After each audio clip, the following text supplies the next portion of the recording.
प्रश्न उभरता है कि ईश्वर कौन है। तो ईश्वर की जो परिभाषा है वो पातंजलि ने इतनी प्यारी दी है। 3 सूत्रों में 3 तरह से परिभाषा दी है। क्या कहा है? क्लेश कर्म विपाक आशय अपरामृष्ट पुरुष विशेष है ईश्वर। क्लेश हुए तो कर्म आएगा, कर्म आएगा तो आशय बनेगा, कर्माशय। उससे क्या होता है? सति मूले तद विपाको जाति आयु भोगा। जब तक कर्म है तब तक आपको 3 चीजें मिलती हैं। जाति मिलेगी, कहां जन्म मिलेगा, मनुष्य में मिलेगा, पशु में मिलेगा, मनुष्य में मिलेगा तो कहां मिलेगा, आयु कितना जिएंगे, भोगा किस तरीके का जीवन होगा। तो वो कहते हैं कि क्लेश है तो कर्म है, कर्म है तो विपाक है, आशय है तो विपाक है।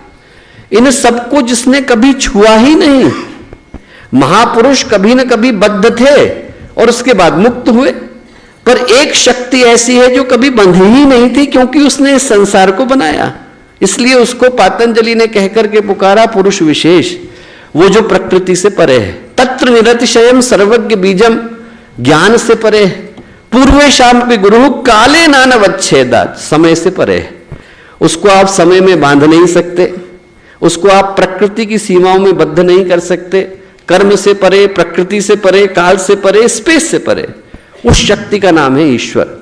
उस तक कैसे पहुंचे? भाष्यकार पूछते हैं उस तक कैसे पहुंचे? पातंजलि कहते हैं तस्य वाचकः प्रणवः। वो जो ईश्वरीय शक्ति है वो ओम के रूप में विद्यमान है। उसके एम्बेसडर से मिलकर के आइए। उसके एम्बेसडर का नाम है ओम। भगवान सर्वत्र व्याप्त है, पर उसका एक राजदूत भगवान ने नियुक्त कर दिया है, उसका नाम है ओम। जब हम लोग साधना की अंतिम कक्षा में होते हैं तो अंतिम कक्षा में ईश्वर के साथ जब हमारी एक रूपता का भान होता है कि कण कण के अंदर वही है, इस खंबे के अंदर वही है, हवा के अंदर वही है, आपके अंदर वही है, हमारे अंदर वही है, भूमि के अंदर वही है, आकाश के अंदर वही है। जैसे ही वो परमात्मा के साथ एक रूपता का भान होता है कि कण कण के अंदर, अंश अंश के अंदर वही चेतना विद्यमान है, तो परमात्मा की आवाज व्यक्ति को अपनी आत्मा के अंदर सुनाई पड़ती है। वो जो परमात्मा की आत्मा के अंदर गूंज है उसका नाम ओम है। इस संसार के अंदर भगवान की जो गूंज है उसका नाम ओम है। वो घंटे के ऊपर जब डंका बजा देते हैं तो थोड़ी देर के लिए घंटा कांपता रहता है। वो जो थोड़ी देर के लिए थाप निकली है, वो धागे नाती ना का धिन करने के बाद जो धिन हुआ है, वो जो गूंज है उसी का नाम ओम है। इस परमात्मा जो है कण कण के अंदर व्याप गया है, और जब इतनी बड़ी शक्ति संसार के अंदर आई है, सर्वत्र जो व्याप्त है वो हमारे अंदर समाई है, तो समाने के कारण जो प्रतिध्वनि हुई है उसका नाम ओम है। वो कण कण के अंदर छा गया है, कण कण के अंदर बैठ गया है, उसी का नाम ओम है। इसीलिए शास्त्र क्या कहते हैं? कहते हैं कि उस ओम से व्याहृतियां बनी, व्याहृतियों से लोक बने। अकारम च उकारम च मकारम च प्रजापति। अकार से, उकार से, मकार से प्रजापति ने, ब्रह्मा ने ओम को बनाया। ओम व्याहृति, ओम बने व्याहृति बनी। भूर्भुवस्व अतिथि च, उसके बाद भूर्भुवस्व का निर्माण हुआ। तो सबसे पहले क्या बना? ओम। सबसे पहले किसको पुकारा? ओम को। और ओम ने हमको पुकारा, हमने ओम को पुकारा, ओम ने हमको पुकारा। शास्त्रों में ओम के 19 अर्थ दिए गए, पर भाषा विज्ञान की दृष्टि से देखें तो 2 महत्वपूर्ण है। आप्ल धातु, अवधातु। आप्ल धातु से आप्लावित बना, जिसने पूरी धरती को अपने घेरे में ले लिया है। हर जगह पर वही वही, उसके अतिरिक्त और कुछ नहीं। यहां जहां देखेंगे वहां परमात्मा है, जहां देखेंगे वहां परमेश्वर है, ईश्वर है, भगवान, इसके अलावा कुछ नहीं। आप्ल धातु। और अव का मतलब भव सागर से पार कराने वाला।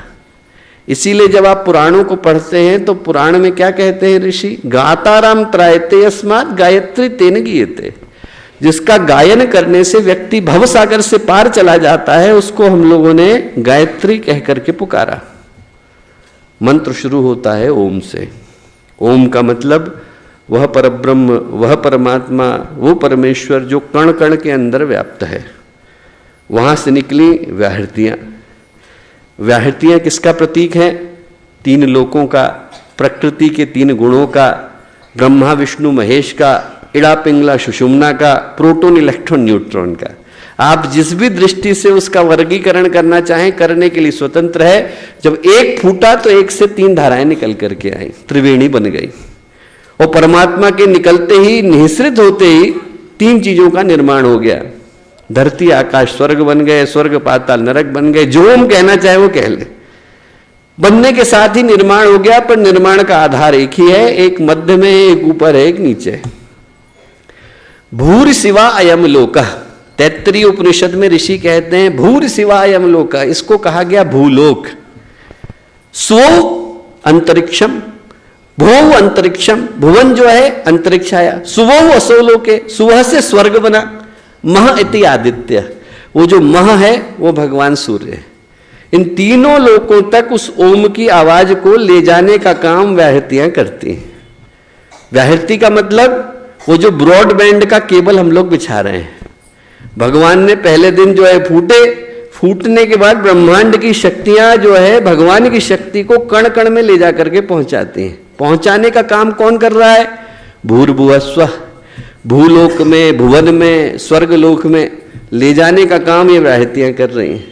हमने ओम को पुकारा, ओम ने हमको पुकारा और बदले में 3 शक्तियों को नियुक्त कर दिया।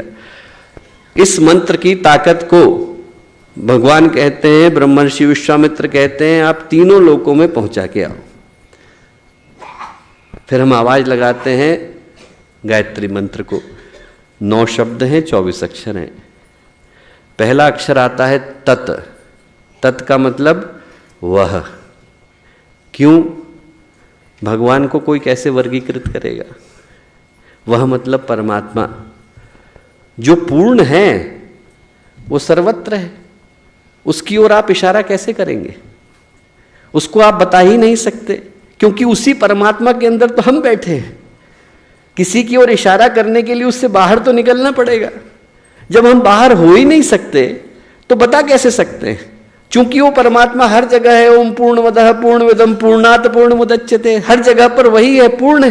पूर्ण से पूर्ण को निकालने के बाद भी पूर्ण ही शेष रह जाता है। तो चूंकि वो परमात्मा हर जगह है, इसलिए उसकी ओर सिर्फ इशारा किया जा सकता है। उसको ये कह करके नहीं पुकारा जा सकता कि ये वो परमात्मा है या वो परमात्मा है। यदि मैं कहूं कि परमात्मा वहां है तो क्या यहां नहीं? यदि मैं कहूं कि परमात्मा वहां है तो क्या यहां नहीं? यदि ऊपर है तो क्या नीचे नहीं है? बाएं है तो क्या दाएं नहीं है? सामने है तो क्या पीछे नहीं? वो चूंकि हर जगह है, इसलिए उसकी ओर हम मात्र इशारा ही कर सकते हैं, उसको और किसी तरीके से पुकार नहीं सकते।